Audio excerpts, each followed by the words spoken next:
Good morning बच्चों।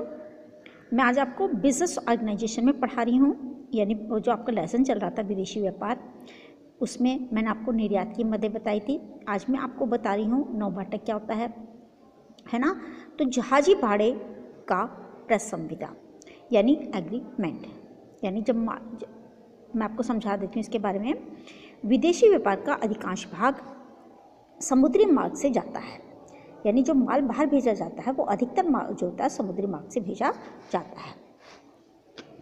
माल के आयात और निर्यात के लिए जहाज़ों का प्रयोग किया जाता है, यानी जब माल पानी यानी समुद्र के माध्यम से भेजा जाता है तो जहाज़ों का प्रयोग किया जाता है। अधिकतर व्यापार जो इसी के माध्यम से होता है। अतः माल के लाने और ले जाने के लिए जहाजी कंपनी से एक अनुबंध किया जाता है, यानी जो माल को बेचता है या मंगाता है वह जहाजी कंपनी से एक अनुबंध करता है, ठीक है, जिसे हम जहाजी भाड़े का अनुबंध कहते हैं। यानी इसमें उन सब जो माल को बेचे तो उसकी कितनी कीमत होगी, क्या होगी, वो सब इसमें लिखा जाता है।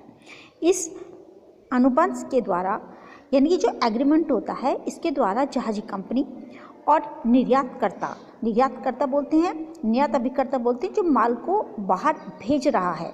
मान लिया भारत से माल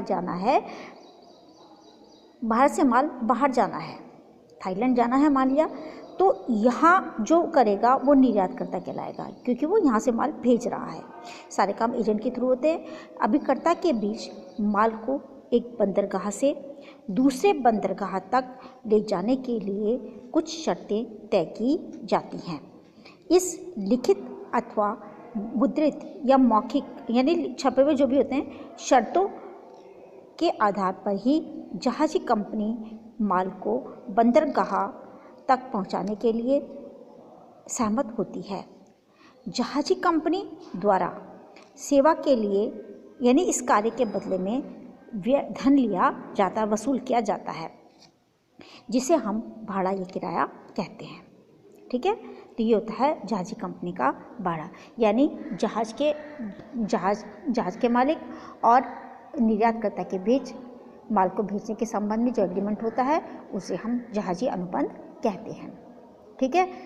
एक बंदरगाह से दूसरे बंदरगाह तक पहुंचाने के लिए, जैसे कि मैंने आपको बताया कि व्यापार जो होता है, विदेशी व्यापार जो भेजा जाता है वो अधिकतर समुद्र के माध्यम से भेजा जाता है, यानी जहाज के माध्यम से भेजा जाता है। तो जहाजी कंपनी के अनुबंध दो प्रकार के होते हैं, यानी जब भेजा जाता है तो ये दो प्रकार के होते हैं, जिसमें एक है नौभाटक और दूसरा है जहाजी बिल्टी। नौभाटक और जहाजी बिल्टी मैंने आपको कल परसों समझा दी थी, इससे पहले वाली क्लास में समझा दी थी। आज मैं आपको समझा रही हूँ नौभाटक क्या होता है।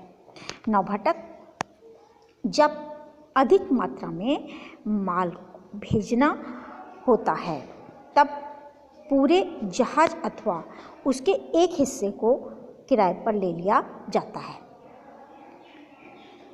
इससे व्यय और किराए में बचत होती है, यानी पूरे जहाज को किराए पर ले लिया जाता है या उसका कोई हिस्सा किराए पर ले लिया जाता है, जिससे भेजने वाले को उसके व्यय में कमी हो जाती है, यानी उससे पैसे बच जाते हैं, उसके किराए में बचत हो जाती है।